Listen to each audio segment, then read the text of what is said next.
Dear students, in this session we will discuss about yellow statement की जो 11 activity है उसमें एक्टिविटी नंबर 2 उसके ऊपर हम डिस्कस करेंगे।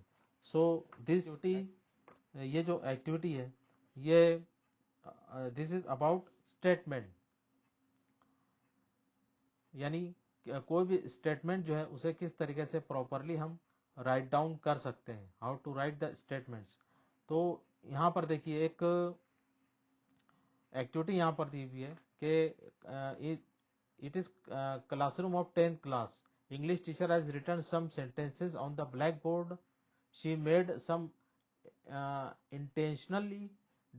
Intentional deliberate misplacement of some words, not all. यानी यहां पर देखिए ये जो पूरा एक पैसेज यहां पर ये आपके टीचर की तरह जो टीचर है उन्होंने यहां पर राइट डाउन किया है, but in this statement there are some mistakes which are attained deliberately, यानी जानबूझकर ये मिस्टेक की गई है कि यहां पर कुछ वर्ड्स जो है उनको जानबूझकर इस तरीके से लिखा गया है कि वो वहां पर हमको लगता है कि वो वर्ड जो है वो बाय मिस्टेक यूज हुए, यानी वो वर्ड्स जो है वो गलत है, ऐसा हमको लगता है उन वर्ड्स को देखने के बाद।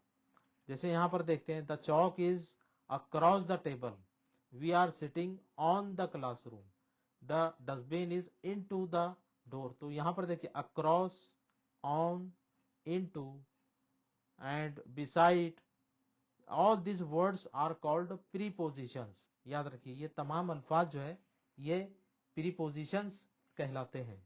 तो प्रीपोजिशन का इस्तेमाल यहां पर डेलिबरेटली जानबूझकर गलत तरीके से किया गया है। अब उन्हीं जो वर्ड्स को हमें रिप्लेस करना है सही वर्ड के साथ। अब देखिए यहां पर जो जितने भी प्रीपोजिशंस इस्तेमाल हुए हैं उस पैसेज में वो यहां पर दिए हुए हैं, तो इन पैसेज को आपको प्रॉपरली यूज करना है। तो जब हम कहते हैं the chalk is across the table, तो अक्रॉस का मतलब होता है उस पार, तो अक्रॉस द टेबल की बजाय यहां पर आना चाहिए ऑन द टेबल, राइट।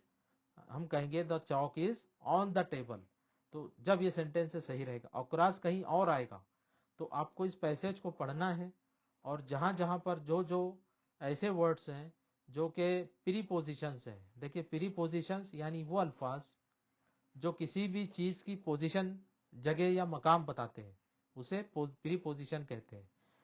तो उसके ताल्लुक से भी एक वीडियो मैंने डिटेल में बताया है, उसकी लिंक्स जो मैं नीचे डिस्क्रिप्शन में आप लोगों को दे रहा हूं उसे आप जरूर देखिए, क्योंकि वो देखकर ही आप सही तरीके से समझ सकते हैं कि प्रीपोजिशंस क्या होते हैं, उसके एग्जाम्पल और उसके यूजेस।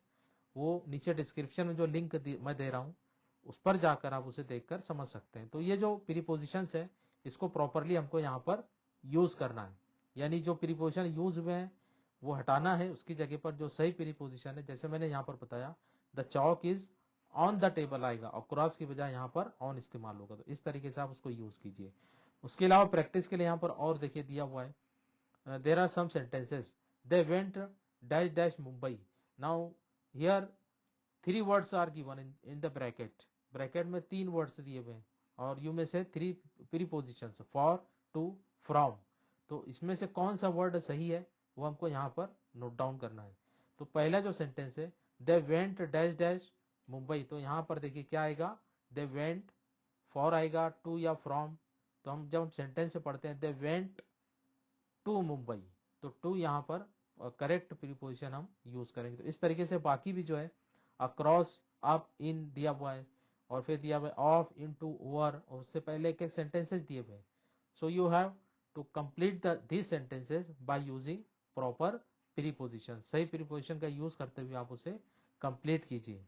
फिर एक्टिविटी यहां पर और एक दी हुई है जिसमें ऊपर ही की तरह यहां पर सेंटेंस दिए हुए हैं और सेंटेंस में जो ऑप्शन दिए हुए हैं जैसे we came to school by, from, on, bus. तो बाय, फ्रॉम, ऑन ये तीनों में से कोई एक यहां पर प्रॉपर हमको प्रीपोजिशन चुनकर जो राइट डाउन करना है। तो आपको बताता चलूं कि यहां पर आएगा बाय, बाय बस। तो बाकी के भी आप इसी तरीके से राइट डाउन कीजिए। तो अब इसका एवेल्यूएशन ये है कि हमने सीखा कि किस तरीके से हम अलग अलग प्रीपोजिशन का यूज करते हैं। तो उसी तर्ज पर यहाँ पर एक्टिविटी दी हुई है, into bracket there are some prepositions and we have to use these prepositions into the given 5 sentences. तो जितने भी यहाँ पर ऐसे सेंटेंसेस हैं जिसमें ऑप्शनल प्रीपोजिशन से दिए हुए, वो तमाम सेंटेंसेस आप राइट डाउन कीजिए और उसमें जो प्रॉपर प्रीपोजिशन का यूज करते हुए उसे कंप्लीट कर कर लिखिए। अब नेक्स्ट सेशन में हम दूसरी एक्टिविटी है उस पर डिस्कस करेंगे। Till then, good bye.